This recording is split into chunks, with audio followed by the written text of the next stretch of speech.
Olá moçada, tudo bem? Aqui é o Fabrício e nós vamos trabalhar agora um debate sobre arte no Brasil, pensando no Enem. Sejam bem-vindos a essa rapidíssima viagem. Nós vamos tentar unir o que aconteceu na produção artística brasileira no século XIX, no XX e os dias de hoje. É possível fazer isso? Sim. Atenção! Não vamos avaliar a arte nem a produção artística, vamos contextualizar os momentos de mudanças que ocorreram do período joanino para os nossos dias. Vamos lá? Início do século XIX. Período joanino, Dom João chegou ao Brasil em 1808. Ao chegar ao Brasil, ele começou a promover transformações. Quanto mais tempo João fica no Brasil, mais autonomia ele dá para o Brasil. E o que significa isso? Que quanto mais autonomia nós temos, mais próximos da independência ficaremos. João não fez isso por bondade. João fez isso porque veio para cá fugindo de Napoleão Bonaparte.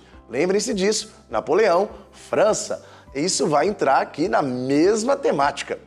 Dom João no Brasil foi passando o tempo, chegou 1815 e Napoleão deixou de governar a França.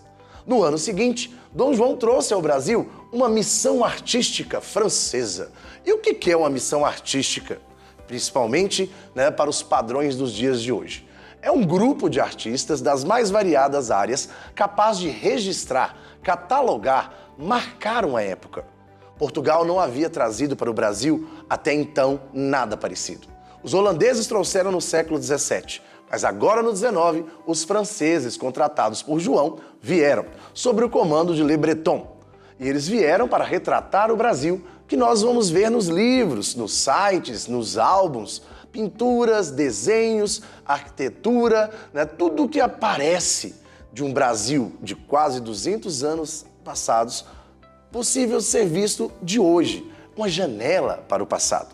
Só que esses caras, eles vão influenciar a forma de produção artística do Brasil. Até então, o Brasil era uma roça fechada, uma fazenda de porteira trancada. Com a chegada da chamada Missão Artística Francesa, comandada pelo Le Breton, com presenças posteriores de vários nomes famosos, como Marc Ferrer, os Tournés, o Tourné pai, o Tourné filho, e principalmente o mais famoso deles, o Jean-Baptiste Debré. Esses caras vão pintar coisas que se tornaram clássicas. Eles vão desenhar a bandeira do Império, eles vão marcar uma época e acabam fundando uma escola. A escola fundada por eles é a Escola de Belas Artes. A Escola de Belas Artes vai dominar a produção artística no Brasil por 100 anos, colocando em prática o estilo definido como neoclássico. É o mundo acadêmico, é o neoclassicismo, é as portas do romantismo? Beleza, isso você vai discutir com literatura, mas aqui o contexto se transforma. O século XIX segue, João vai embora, o Brasil se torna independente. Vamos passar pelo primeiro reinado, pelo período de regências e pelo longo segundo reinado. Quando Dom Pedro II é convidado a se retirar e temos a proclamação da República, o Brasil começa a observar um mundo novo, que é o século XX. E nesse século XX a gente encontra a República Velha. Na década de 1920, mais precisamente no ano de 1922, nós temos um marco de transformação, a ruptura. O modernismo está chegando. Em literatura, vocês vão aprender que existem pré-modernistas e existem gerações de modernistas diferentes. Para nós aqui na história, o que é interessante é o ponto, a década de 1920. A década de 1920 ela é transformadora. Nela nós vamos encontrar tenentismo, nós vamos encontrar feminismo, nós vamos encontrar o fim do café com leite, a crise de 29. É um Brasil em transformação. E na arte não foi diferente. A proposta de ruptura não é uma proposta solta, ela reflete as transformações do Brasil. A cada ano que passa, o Brasil se torna mais urbano e o modernismo é um estilo urbano. Os principais símbolos modernistas são urbanos, são modernos. Locomotiva, o automóvel, a fábrica. Então, quando você tem esses elementos simbolizando o modernismo, a cidade é o pano de fundo, o novo cenário. Vão aparecer artistas incríveis, não na Semana de Arte Moderna especificamente, mas no todo. Os mais cobrados, aqueles que têm mais presença na prova de história, são os pintores, porque as suas obras são mais facilmente retratadas nas questões. Nós vamos ter, por exemplo, a Tarsila do Amaral. Tarsila do Amaral, com seu abaporu, com a sua coleção, né, de ovos de cobra, com seus operários, com a sua nova forma de desenhar, desprovida dos padrões neoclássicos, livre de um sistema engessado que veio da Europa. A Tarsila compõe esse grupo. Nós teremos, por exemplo, um Cândido Portinari, que coloca aquele mais sofrido brasileiro, que foge da seca, o retirante, numa coleção inteira.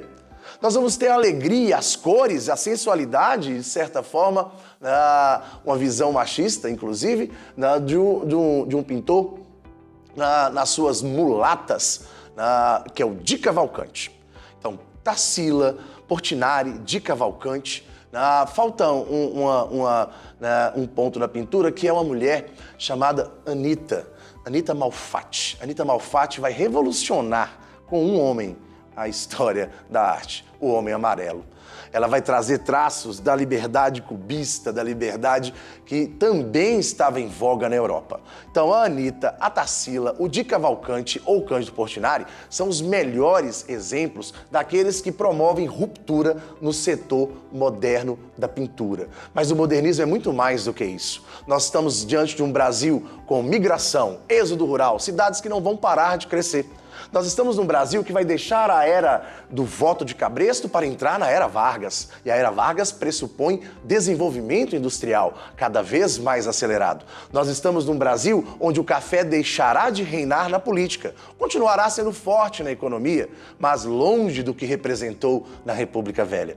Então, a ruptura proposta pelo modernismo, seja ela na literatura, na arquitetura, nas demais formas de artes, ela na prova de história se apresenta quase sempre pelas pinturas.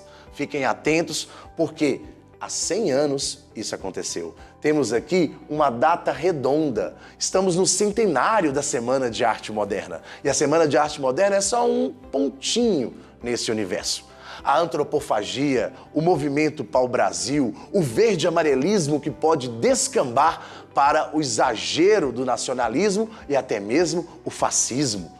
Inúmeros nomes, como a turma da Pauliceia desvairada do Mário de Andrade. Você vai ter o universo do Menotti Del Picchia, do Plínio Salgado, os verde-amarelistas que vão se tornar membros do integralismo brasileiro.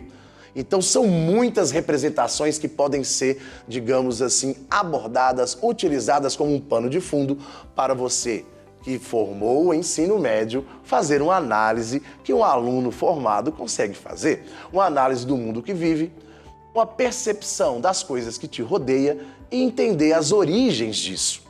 Então, de um modelo clássico, de um padrão estabelecido pelos europeus para a liberdade criativa do modernismo. Temos quase 100 anos entre a Escola de Belas Artes, que é fruto da missão artística, e a Semana de Arte Moderna. Mas 100 anos novamente se passaram e chegamos aos dias de hoje. O modernismo continuou? Claro, geração, só que hoje o que vale? Quais são os conceitos artísticos que estão em vigor no nosso tempo? Eu coloquei aqui como uma referência e, óbvio, uma brincadeira, o TikTok. Os 15 segundos. Será que a arte hoje é tão comercial que ela não passa de 15 segundos? Será que nós estamos presos ao efêmero, ao artificial? Será que a gente se lembra das músicas que fizeram sucesso ano passado? Será que a gente ainda valoriza quem pinta? Será que nós teremos uma nova Tarsila? Um novo abaporu? Será? Eis a questão. Passeamos pela arte e vivenciamos dois momentos distintos da nossa história. O período joanino, onde o Brasil se aproxima da independência, e o modernismo, onde o Brasil vai dar um salto entre o mundo rural e o mundo urbano. Politicamente, aqui a construção do império. Aqui, a república que se transformará em Era Vargas. Valeu? Fiquem atentos, porque isso é um cenário para a questão do Enem. Obrigado pela atenção. Até a próxima, moçada. Valeu!